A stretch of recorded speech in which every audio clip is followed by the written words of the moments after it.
Right, Ed's car.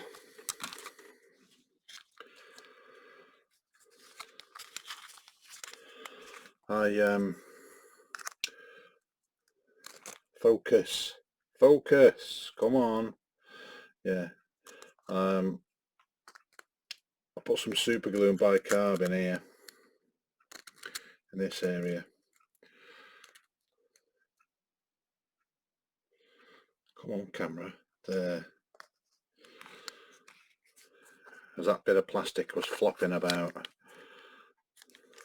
But anyway, while I've got the body off, as you can see, the ballast he's using is tungsten welding rod. The tungsten is the green. You can get different types of TIG rod. It's actually 332's diameter, which is perfect for an axle. Ask me how I know. Problem is, that's rotating mass.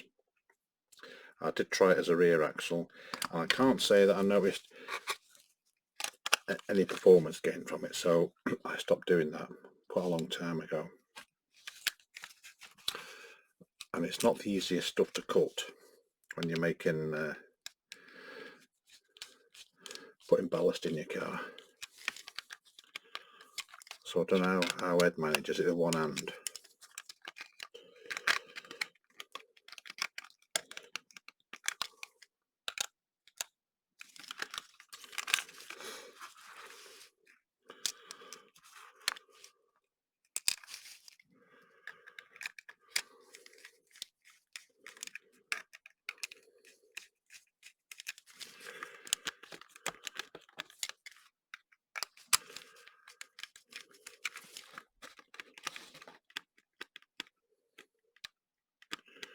Let's get it as it was.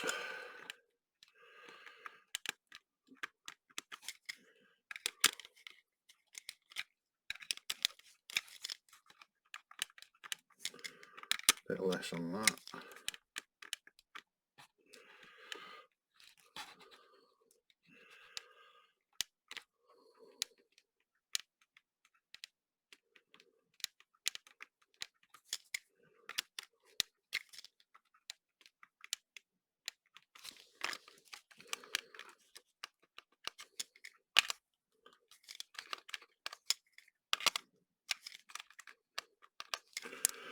Right.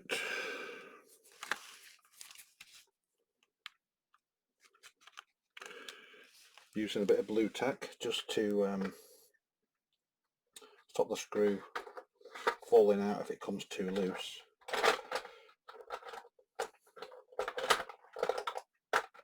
I don't have anything that I can push that down with neatly. I've got a steel rod which I just pushed down to flatten mine out. It's actually an old ejector pin.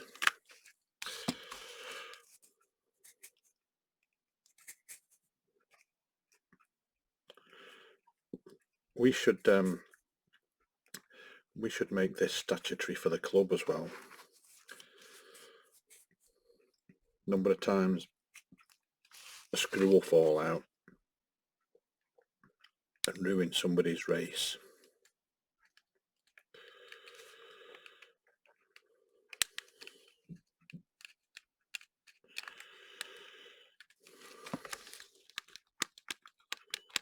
Right, crisis averted. That's one less job to do tomorrow. We could do without fixing them tomorrow because it's going to be busy enough day as it is. That's definitely tray 2 concluded.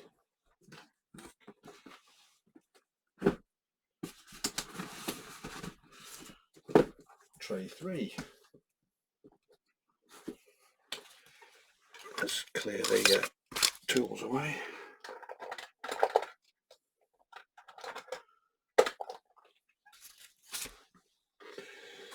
Right, this one's my car in event 1. ModSports Chevrolet Grand Sport car 2 in event 1. Yeah, it's a Chevrolet.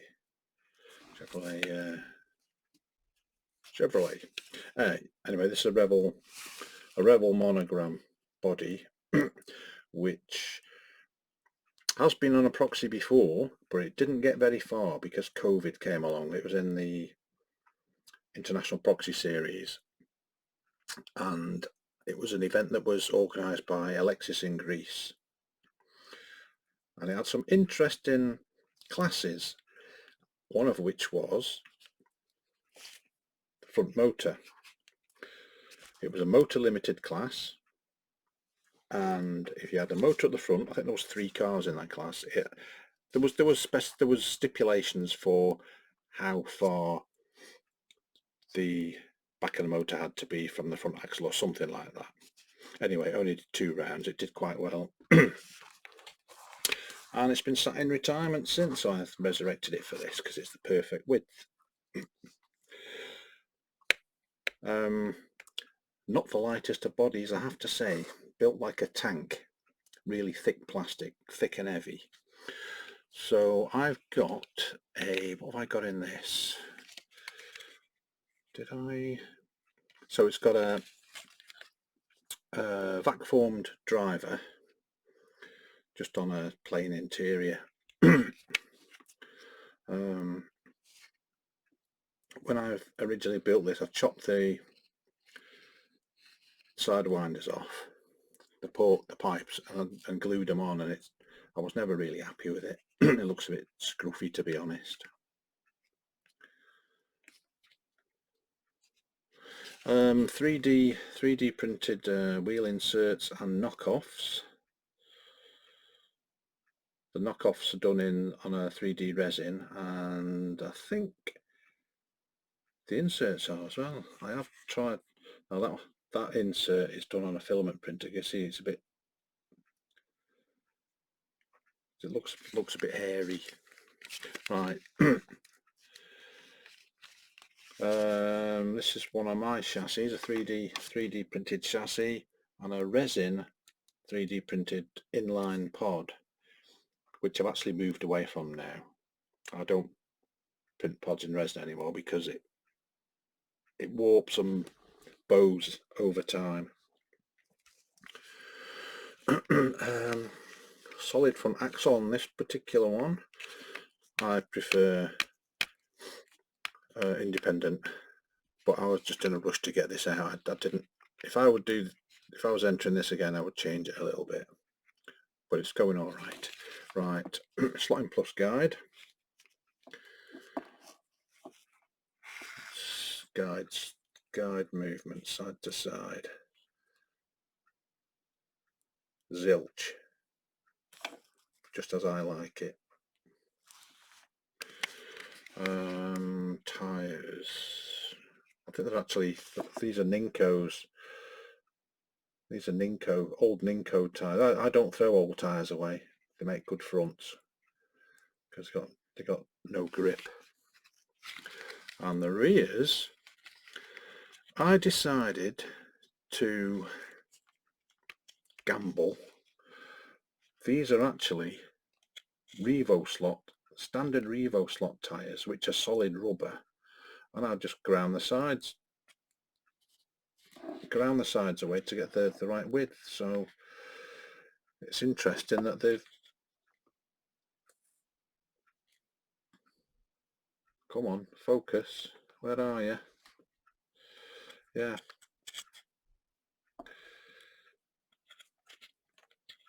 so standard Revo slots, guys. They're nice and grippy. What I did do on the wheels, I ground the rib off so that it was just a smooth wheel. The camera's looking at the words.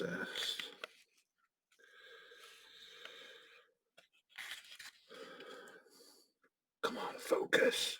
Come on, camera.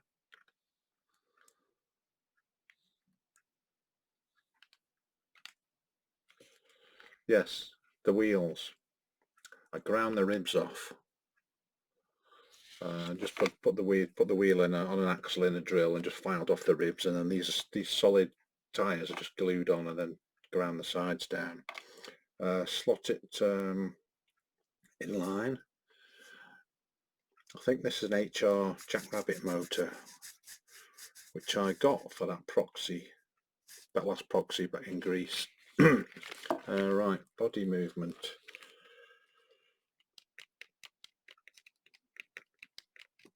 Oh, body mount is there's a post there and there's a post here, and the body sits on these sides of the sills of the chassis, if you like. You can just see how it's sitting on it.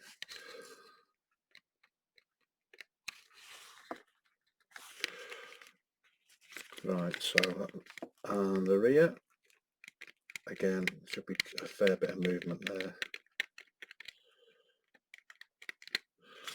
And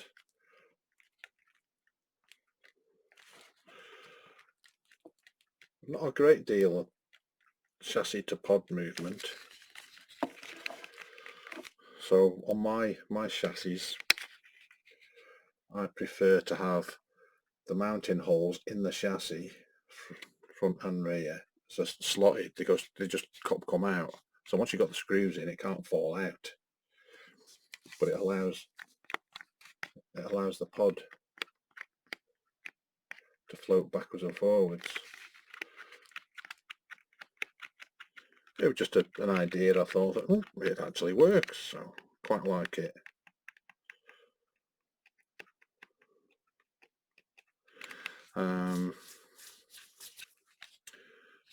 Yeah, I'm quite pleased with it. I'll save it for the next Proxy. Hopefully we won't have another COVID.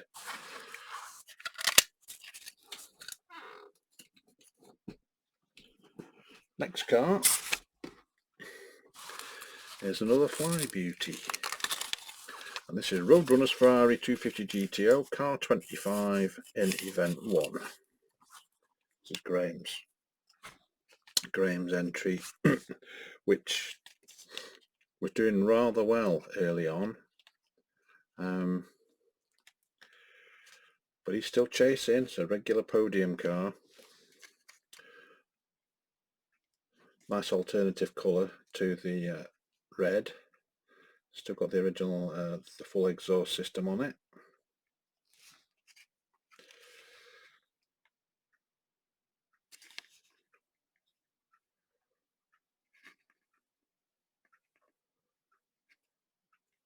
What's going on with this camera? Come on, focus, mate, focus, focus.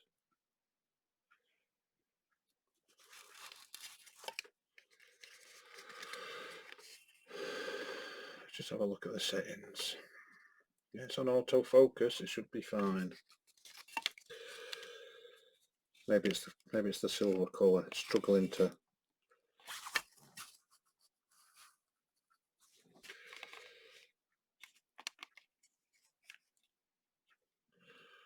So he's actually running wheel inserts on this rather than spoked alloys. I never noticed that. You can even see the detail inside the exhaust silencers.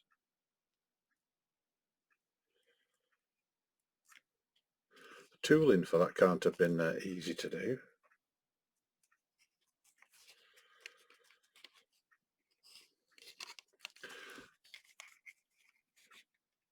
What looks like the original interior as well.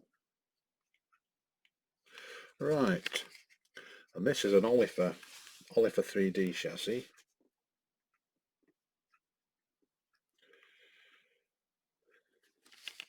Slotting plus sport guide. A little bit of flop, not much.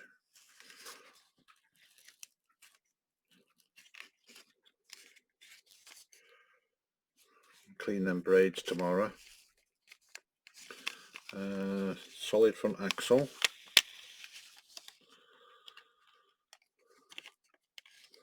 Not sure what the tyres are. Let's have a look what they look like after 8 rounds.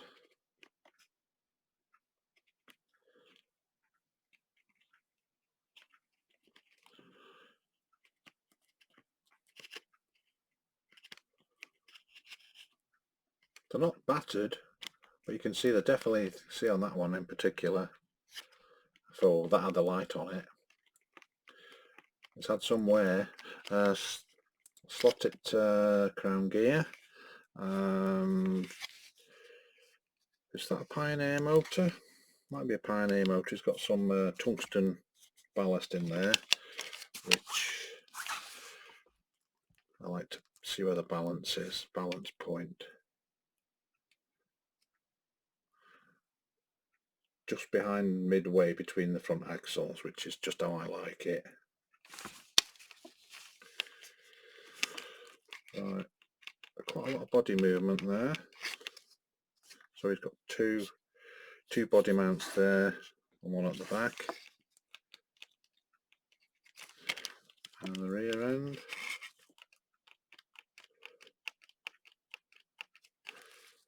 Oh, I see. He's glued the silencers to the chassis.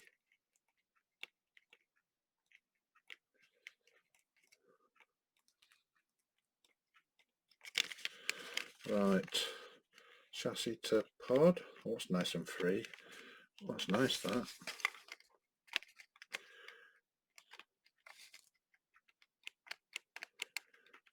Has it got springs in there? No, it's not sprung. That's nice, that. Nicely set up. Nothing binding.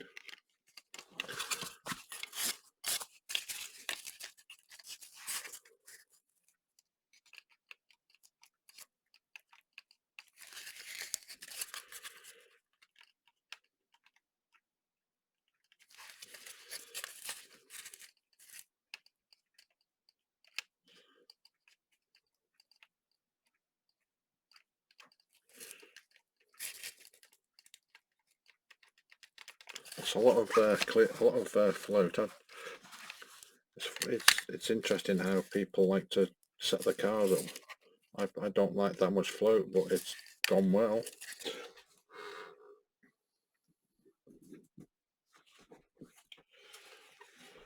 Right, next car. This is the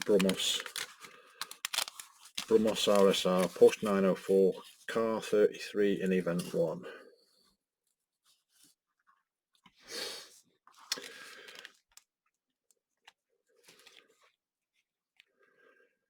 The other car of Brumos was retired.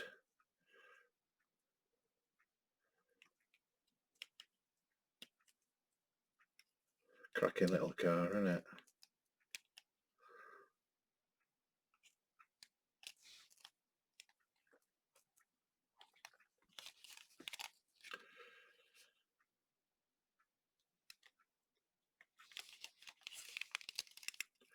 We're going to get to the interesting bit in a sec when I finish looking at the top. So he's got a vac formed interior.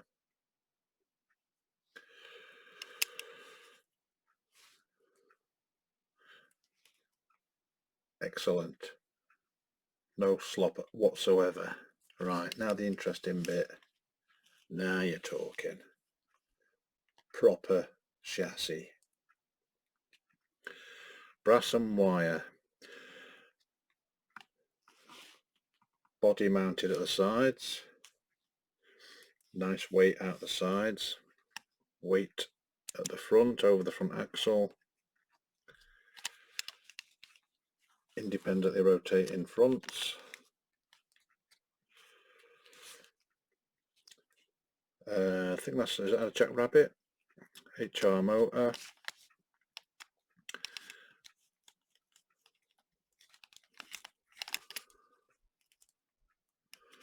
I like the wheel inserts on that.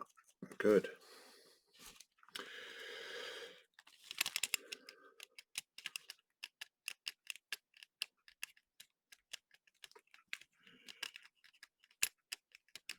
Bit more body movement on this side.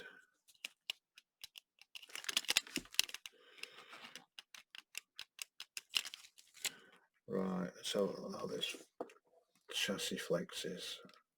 Actually, that's quite a lot stiffer than I was expecting. a lot stiffer than I was. Oh, I see. Ah, okay. The whole middle section floats. Ah, very interesting.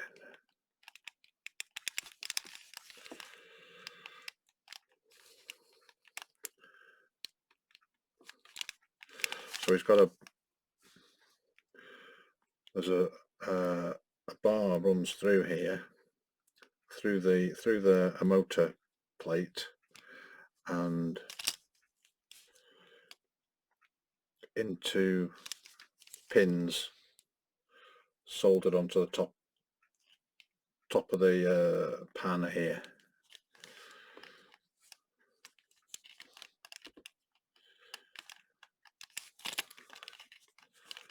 Same at the front, because there's a bar here, goes across and out to here into a tube soldered on.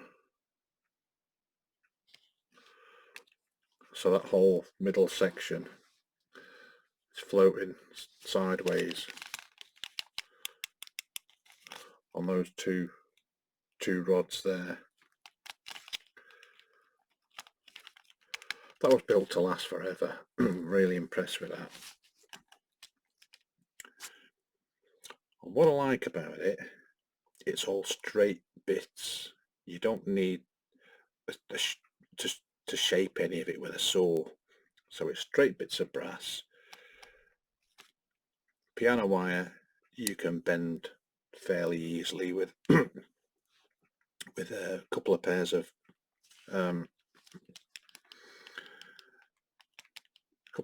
pliers. It even looks like like the motor plate, although you can buy those motor plates, but you could make one, getting the holes through at the same height. It's going to be the hard bit. Yeah, I'm looking forward to driving that.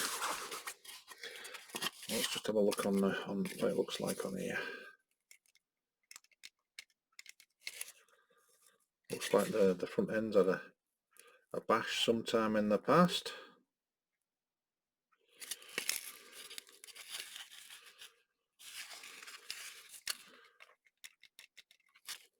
Ground clearance, yeah, nice and parallel. The rear just marginally higher. That'll help it corner a bit quicker if you have back ends, if the back ends raise slightly. And that concludes tray 3.